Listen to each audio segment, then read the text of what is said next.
A gente por uma Smart TV LG pelo canal 143, das nossas novas opções de plataformas, que pode ser a sua favorita. Se você prefere a TV ao nosso canal no YouTube, Metrópolis TV, então sinta-se muito à vontade de se juntar a gente pelo canal 143, programação de graça e 24 horas por dia. Tem o Acorda, tem o Contexto, tem o restante dos programas, além das reprises. Logo depois do Acorda, às 9h30 da manhã, começa a reprise do Pavinato das 7h30 da noite de todos os dias, aqui de segunda a sexta-feira. Então você não perde nadinha na TV. E no nosso canal no YouTube, muito obrigada pelas suas mensagens, por você responder a nossa enquete. Hoje a enquete é sobre política. Ontem a enquete era sobre Copa do Mundo. Se Neymar tinha que ser convocado ou não. A galera aqui respondeu que sim, que Neymar tinha que ser convocado. E Carlo Ancelotti foi lá e resolveu essa polêmica dentro do Brasil. Chamou o Neymar, ele é um dos 26 jogadores que vão representar o Brasil na maior Copa do Mundo da história, em mais de um país sede. Vai ser Estados Unidos, México, Canadá, e o próprio Brasil vai jogar muitos jogos nos Estados Unidos. Mas quem vai trazer todos os detalhes dessa seleção brasileira é a Ana Beatriz Martins, que já está aqui comigo no estúdio. Ontem a Aninha esteve com a gente para falar sobre as promessas, além de Neymar, quem era ainda dúvida, quem era certeza, e a Aninha voltou hoje para comentar sobre todas as opções de Carlo Ancelotti. Muito bom dia, Aninha. Bom dia, Natália. É isso, né? O Ancelotti atendeu aí o clamor popular. A gente foi às ruas ontem também para conversar com o povo, entender o que eles queriam para a Copa. E a verdade era uma só. O Neymar era o grande escolhido do povo brasileiro para ir para a Copa.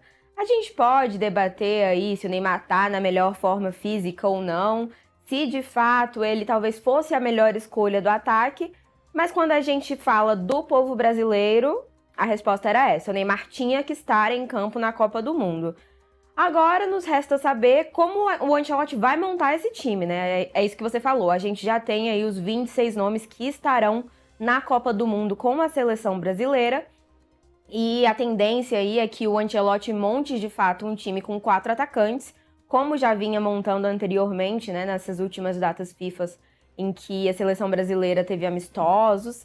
E, assim, a verdade é que o Ancelotti nunca contou com o Neymar antes, né, Nath? Então, assim, ele nunca havia sido convocado. Foi a primeira convocação dele justamente para a Copa. Então, a gente ainda vai avaliar aí como vai ser o trabalho do Ancelotti. A tendência é que o Neymar comece sim no banco, tá? Apesar de estar presente na Copa do Mundo, entender que o Neymar hoje chega como uma segunda opção ali no ataque. O Ancelotti tem nomes que ele já testou antes e que já estão ali com uma vaga mais cativa no time titular, né? Então, com certeza, a gente tem aí um time titular com o Rafinha, com o Vini Júnior, a posição de centroavante ali na frente ainda é um pouco incerta. E aí a gente vai ver como ele vai encaixar o Neymar nesse time, se vai começar ali de fato no banco ou se ele vai tentar, de repente, entrar com o Neymar já titular. Mas a tendência é que o Neymar fique ali realmente no banco, né? Ô, Aninha, o Ancelotti manteve muitos atletas que já tinham participado da última Copa. Também trouxe o time ali de goleiros bastante parecido com o que a gente já tinha visto. Queria que você trouxesse algumas surpresas, ou negativas no sentido de não entraram e muita gente queria que entrasse, ou que entraram e muita gente não estava ali muito acompanhando. Isso não teve tanta surpresa, né? Mas o público queria muito algumas outras pessoas que não surgiram aí nessa lista, né? Então, Nath, acho que você falou da posição central. Os goleiros eram uma grande dúvida. Por quê? O Alisson e o Ederson já tinham posição e ida certa, assim, né? A não ser que tivessem uma lesão que os impedissem de ir para a Copa, Alisson e Ederson estariam na convocação do Ancelotti. Isso já era uma certeza que a gente tinha. Agora, quando a gente fala do terceiro goleiro que ia para a Copa, existia ali uma grande incerteza pairando sobre essa última vaga, tá? O Everton também nunca tinha sido convocado pelo Ancelotti, apesar de ter sido o terceiro goleiro, que também foi em 2022 na Copa do Catar. Então, assim, era um goleiro experiente, que a gente sabia que podia pintar ali na convocação a qualquer momento, ainda mais porque estava na pré-lista, né, que o Metrópolis, inclusive, divulgou os 55 nomes que estavam nessa lista larga do Ancelotti. Mas a verdade é que, se a gente parar para olhar as outras convocações do Ancelotti, os nomes ali que pareciam ser mais certos de ir nessa terceira posição era ou o Bento ou o Hugo Souza do Corinthians. Então o Everton pintou aí como a primeira grande surpresa na convocação, né? Ele começa falando pelos goleiros e foi logo ali na terceira posição do gol que ele já surpreendeu com a ida do Everton, que não era esperado, tá? Mas vem fazendo boas atuações aí pelo Grêmio, é um goleiro de fato muito experiente, multicampeão com o Palmeiras, né? Então, assim, não é um absurdo, a gente não pode dizer que é ali uma surpresa inesperada, mas de fato a gente também não contava com a ida dele, tá? Ali na defesa os nomes foram mais ou menos os mesmos que o Ancelotti já vinha convocando, a gente não teve grandes surpresas. No meio, a ausência do Andrei Santos, do Chelsea, revelado pelo Vasco aqui no Brasil, foi algo que gerou certa surpresa também, porque vinha sendo convocado pelo Ancelotti e principalmente porque foi uma vaga que saiu do meio-campo e foi pro ataque. Então o Ancelotti deixou de convocar um meio-campista e essa vaga foi para os atacantes. O Ancelotti estava ali indeciso entre levar o Andrei Santos e levar o Neymar. Então, muito provavelmente, essa vaga que o Andrei perdeu foi transferida para o ataque e ele convocou o Neymar, né? E um outro nome que ficou ausente e que era esperado era o João Pedro, também do Chelsea, revelado pelo Fluminense aqui no Brasil, que vinha sendo convocado também pelo Ancelotti, teve algumas atuações um pouco mais apagadas, é verdade, quando foi chamado para a seleção, e acabou ficando de fora aí, deu lugar a nomes também muito relevantes no cenário do futebol nacional e do internacional. Então entrou Igor Thiago, entrou Ryan ali no ataque e também vem fazendo temporadas muito boas. E assim, a seleção brasileira não perde. É verdade que o João Pedro é um nome muito bom e muito interessante, inclusive para o futuro, porque é muito jovem. Mas a entrada do Ryan, do Igor Thiago e mesmo do Neymar não são absurdas também. Perfeito. Eu vi muita gente comentando do Ryan ali, feliz que ele tinha sido convocado. E uma predominância, como a gente vem acompanhando já desde a Copa de 2002, dos times gringos, né? Dos jogadores que estão fora do Brasil, mesmo revelados aqui dentro do Brasil, e também de Brasil, a maior parte de Flamengo, né, Aninha? Me corrige se eu estiver enganada. É isso mesmo, Nath. Assim, o time... Engraçado.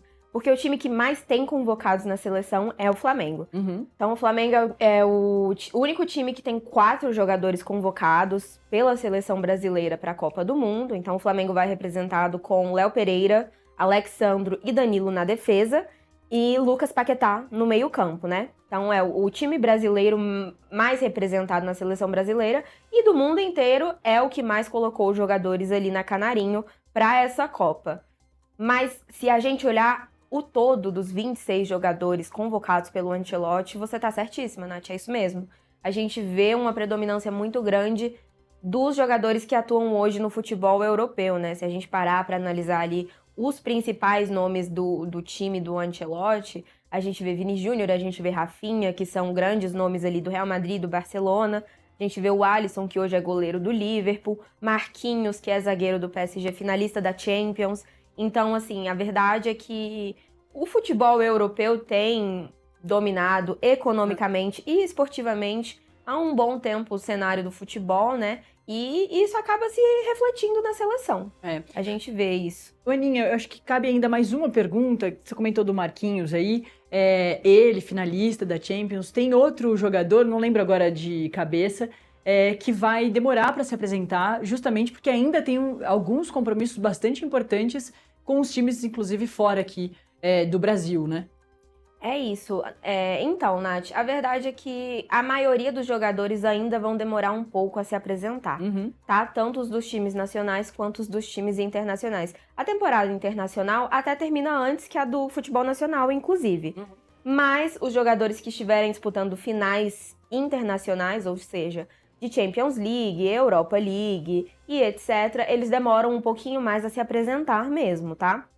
Ainda assim, os jogadores do futebol nacional também têm um prazo ali um pouquinho apertado. A apresentação da seleção começa no dia 27 de maio, tá? Então, na próxima semana já, os jogadores já vão começar a se apresentar ali na Granja Comari para treinar, até porque o primeiro compromisso da seleção aí nessa data FIFA que agora se estende até o final da Copa do Mundo é contra o Panamá, já no dia 31, né? Sim. O último amistoso, despedida da seleção com o povo brasileiro, lá no Rio de Janeiro, no Maracanã. Mas os times brasileiros têm compromissos até o final de semana agora, né? Então, os jogadores têm os últimos jogos pela Libertadores agora no meio da semana, depois pelo Brasileirão no final de semana, e aí sim eles vão começar a se preparar para se apresentar à seleção brasileira, né? E a mesma coisa, como você falou, com os jogadores que também ainda possuem compromissos na temporada do futebol europeu. Então a gente tem um prazo aí de mais ou menos uma semana até que os jogadores comecem a chegar. E como você falou, é verdade, o Marquinhos demora para chegar porque vai estar disputando a final da Champions League no dia 30 de maio. Perfeito. E convocação não é escalação. A escalação vai vir ainda mais pra frente, assim como a Aninha muito bem nos pontuou.